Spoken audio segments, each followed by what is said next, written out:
Staying in. Oh. Texas. Okay. All right. Welcome back, everybody.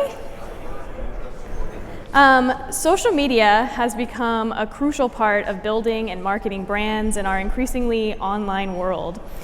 I'd say our next guest is pretty well versed in that, so I'd like to welcome Ben Soffer. Thank you. The founder and CEO of Spritz Society. It's an award-winning line of ready-to-drink cocktails that launched direct-to-consumer in 2021. Ben's behind the popular Instagram account, Boy With No Job, which has over 1.5 million followers. Thank you. Welcome, Ben. Nice to meet you all. Hi. Well, shall we get started? We should, yes. And if you haven't tried Spritz Society, there are pink lemonade samples somewhere in this room, maybe in the back, but flavor's great and excited for you all to try it. All right, well, so to kick things off, tell us a little bit about your background prior to getting into the industry and why you decided to get into the bev alc space. Sure. Ben Soffer, founder and CEO of Spritz Society. Prior to founding Spritz Society, I ran celebrity and influencer marketing agencies with the goal of really mastering product market fit and understanding why some celebrity-driven brands succeed, but the vast majority of them fail. At the same time, I built my own personal Instagram audience, as you mentioned, under the now ironic alias Boy With No Job, where I have nearly 2 million followers on Instagram. I have a podcast called Good Guys that reaches 1 million millennial men per month. And my wife, Claudia, far more famous than me, goes by Girl With No Job. She has almost 4 million followers on Instagram and has the #1 female millennial podcast in the US. It's called The Toast. I don't know if there are listeners here. You don't look like female millennials necessarily. But you should still give it a try. Or maybe you'll like my podcast. But ultimately, we had these audiences, and the goal was, we know so much about them. What can we authentically launch from within this community? And the best way that we knew how to do that was to ask them directly, what are you looking for? We put together a Google form and asked them their opinions on logos, flavors, can designs, alcohol percentage, alcohol base, and we called that R&D group the Spritz Society. So the name of the brand, Spritz Society, comes from the empathetic approach we took to building brand through community.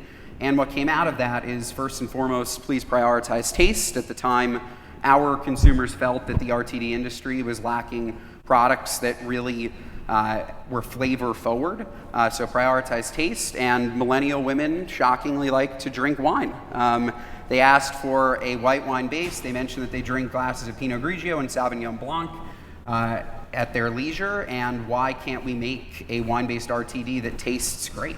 Yeah. So that was really the impetus for launching it, and having these communities and having a wine base, which is the only alcohol class you can legally ship direct to consumer, allowed us to actually learn about our audiences. There are so many people that launch direct to consumer brands and think that it's going to be a massive payday or it's going to be a really great revenue stream for them.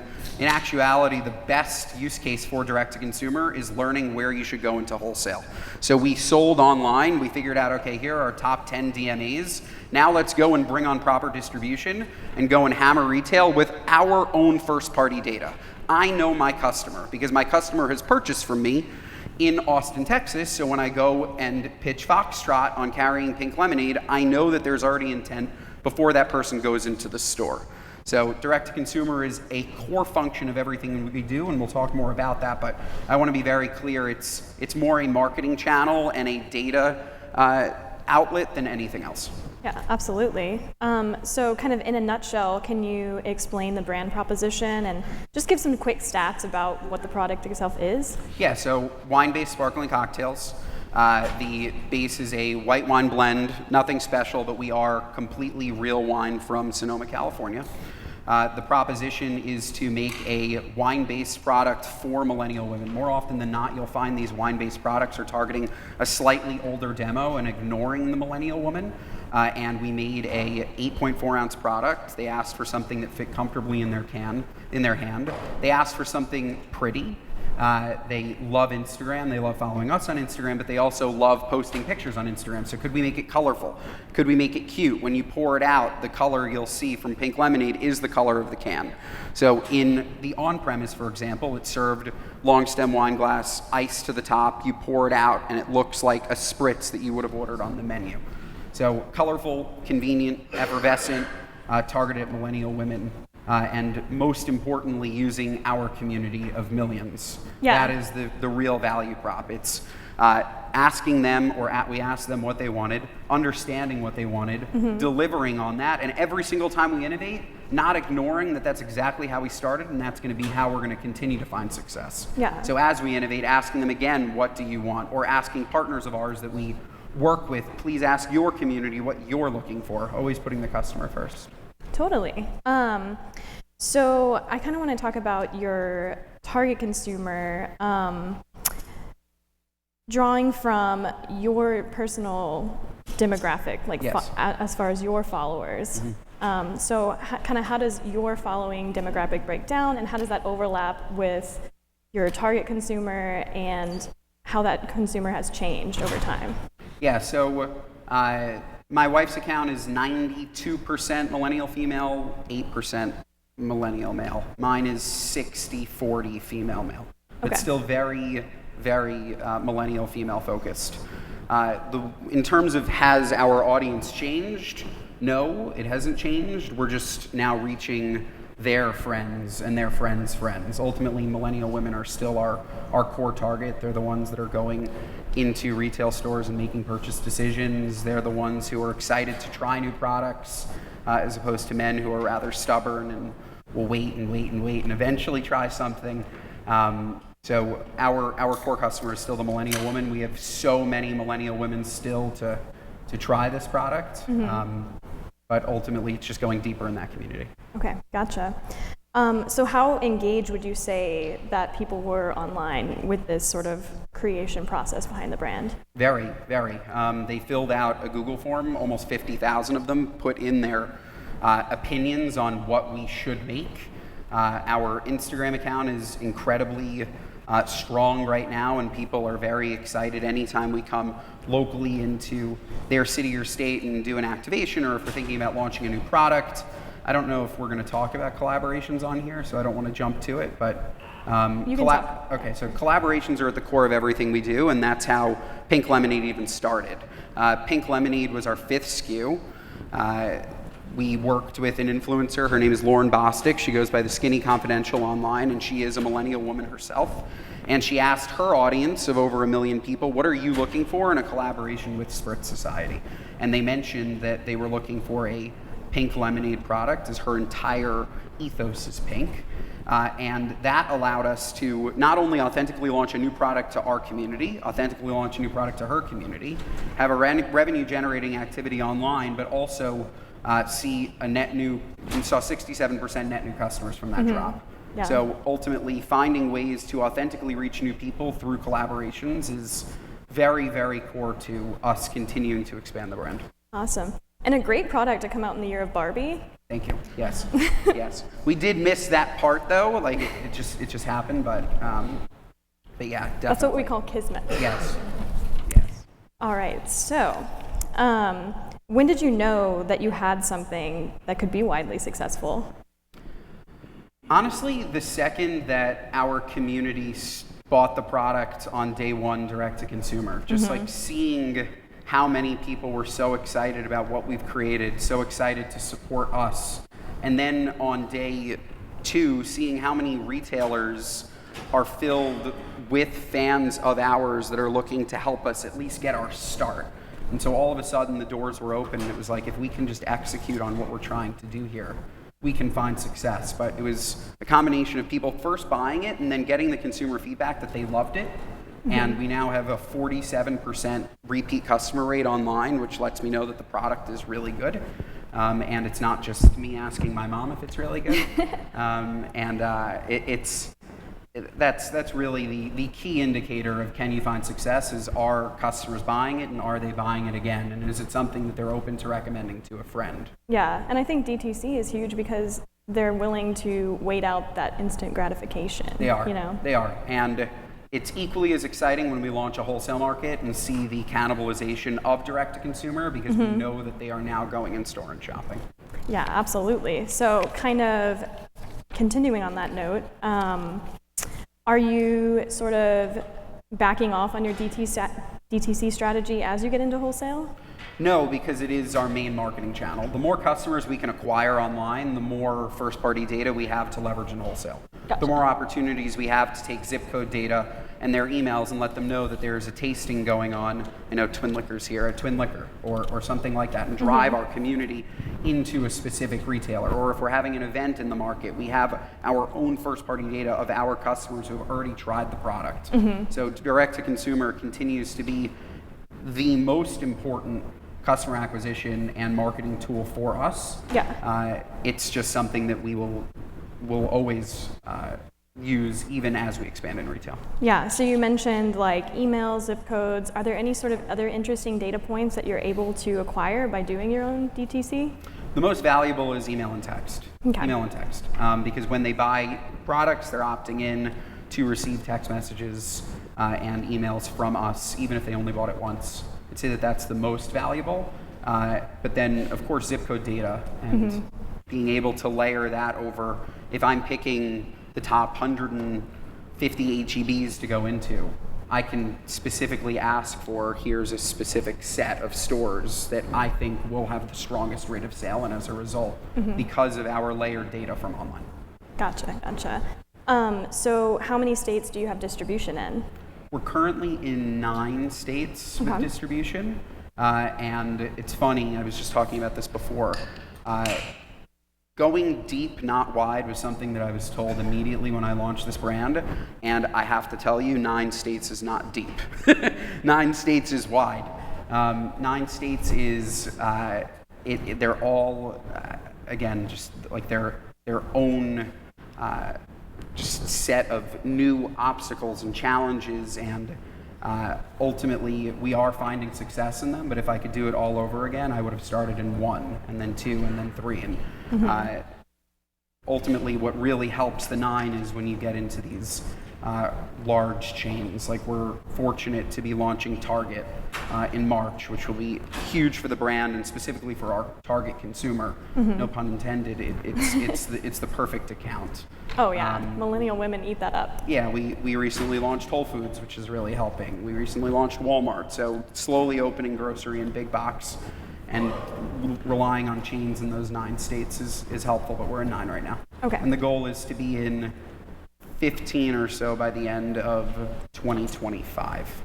Okay, gotcha. And you're doing how many states DTC? We do 44 states direct to consumer. Gotcha.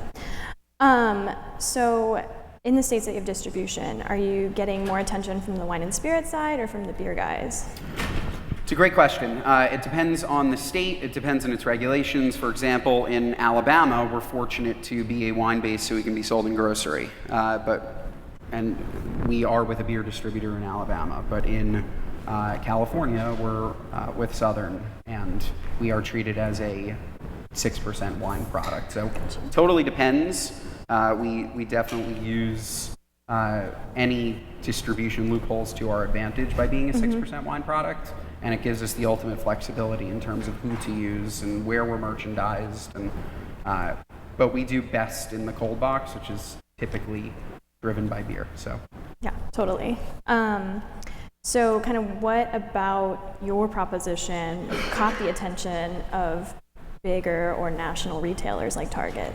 Us knocking on their door, telling them our story, it's all very personal. It's personal, relationship driven, but letting them know that we had a built-in consumer and that their customer, their intent to buy our product is there when they're in our when they're in their stores, even if our product isn't sold. So if you put us on shelf, we know that the target customer is looking for us, so it'll only add to the basket size, as opposed to a product that maybe doesn't have the same type of clout or recognition going on shelf, and all of a sudden it just gets added to the sea of products for customers to then become educated on, figure out if it's something that they want. We're a product that people know. Gotcha. So talking about the product itself, who makes it? Do you have your own facility? And how have you been able to scale this brand so quickly? So we have co-packing facilities on the East Coast and on the West Coast. We have a wonderful R&D scientist that makes sure that our products stay tasting the same across runs or as close as humanly possible. Wine is very difficult because from vintage to vintage, wine changes. So it's very, very important to almost reformulate every single time just to get back to where you were from a taste profile perspective. But we co-pack. Okay, cool. We're coming up on 10 minutes left of our session, so if you have any questions for Ben, please pass them around to our lovely people collecting questions, and we'll try to get them answered.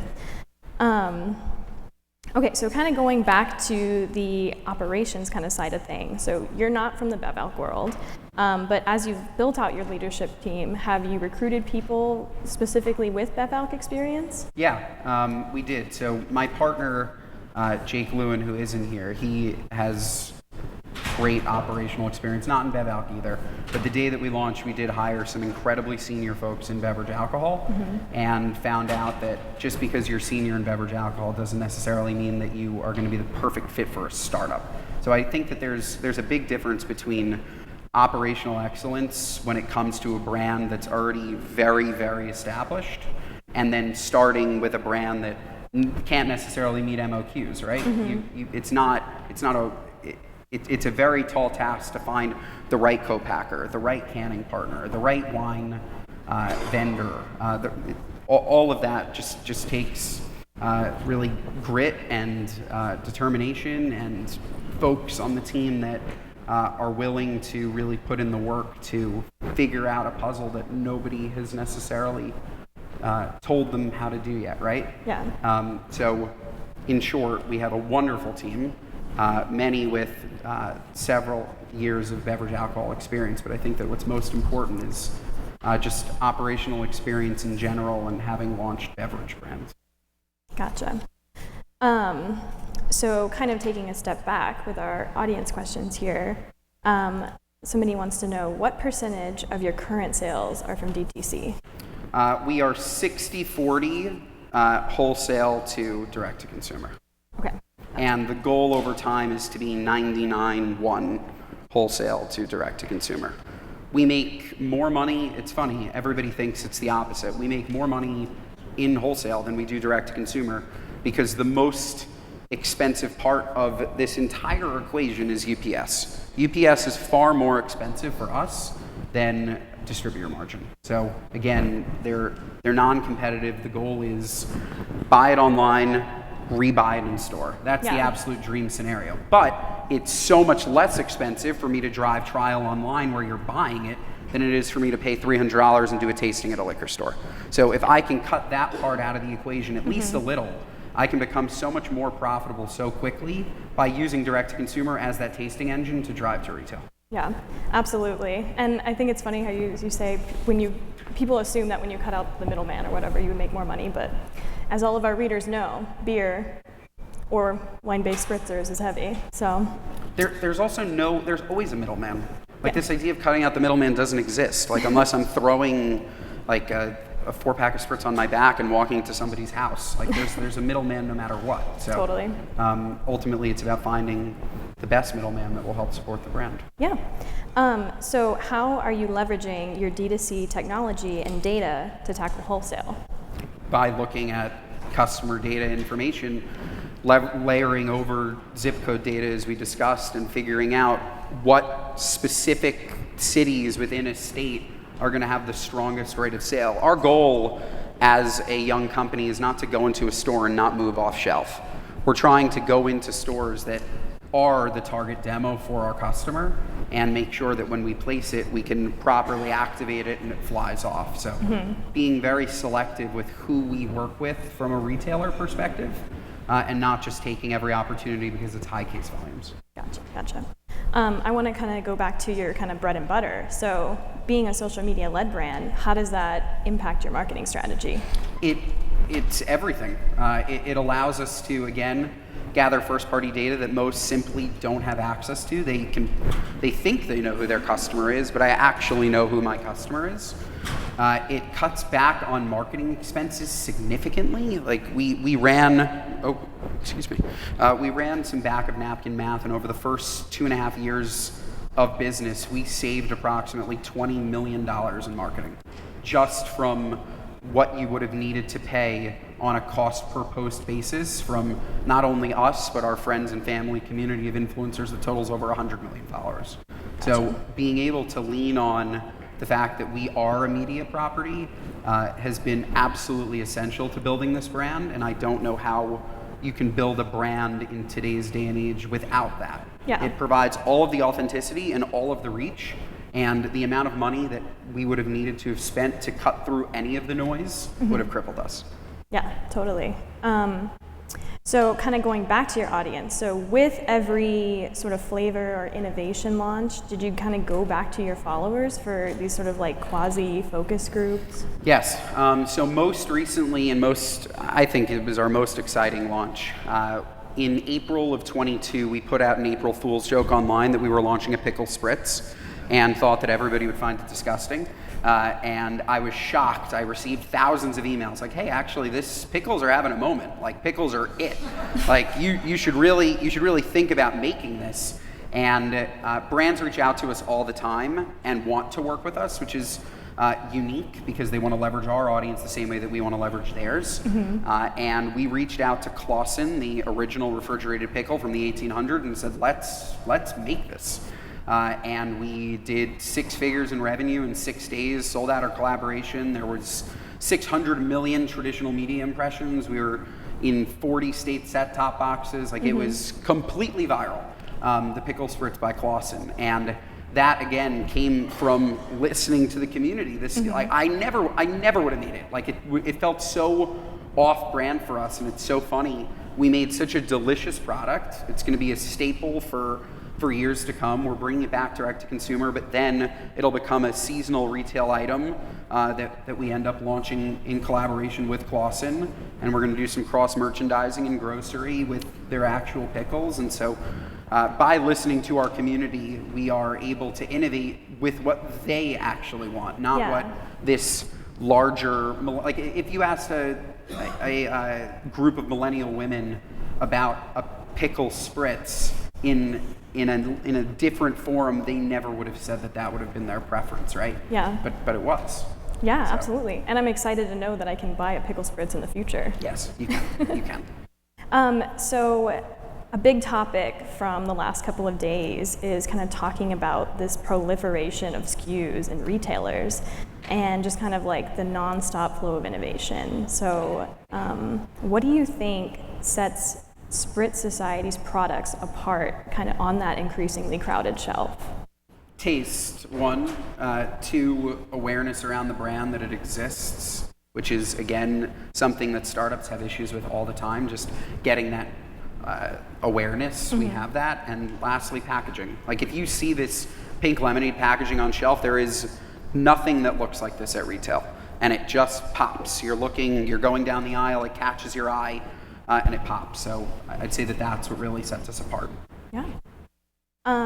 So as sort of a startup, have you ever considered selling the brand? And have you been approached before?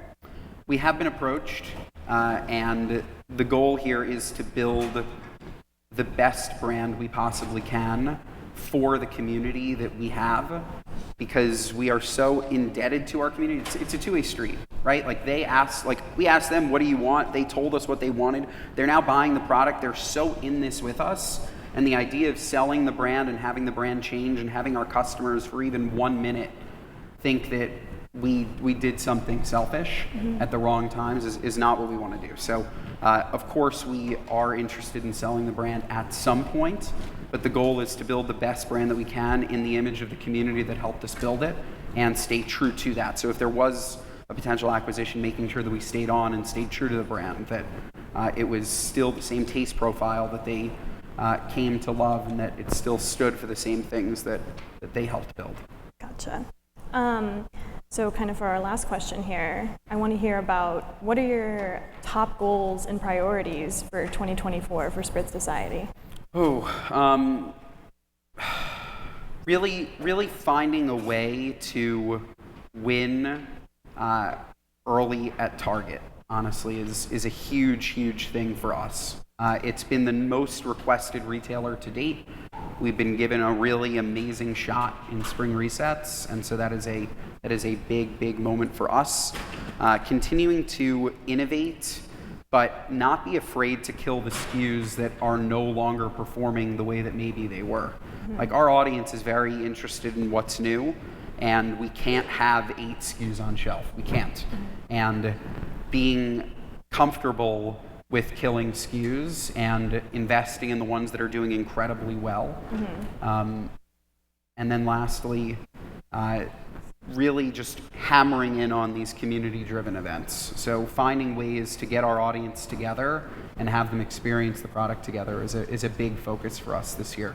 We have this audience, again, we know where they live, and they all love meeting each other, so doing these formal meetups and giving people the opportunity to drink a pink lemonade spritz, but also meet a new friend, is something that is big on our list for this year. Awesome. Well, that's all the time that we have, but so thank you so much for joining me today, Ben. Sarah will be coming back to the stage for the next session to moderate. Okay, thank you.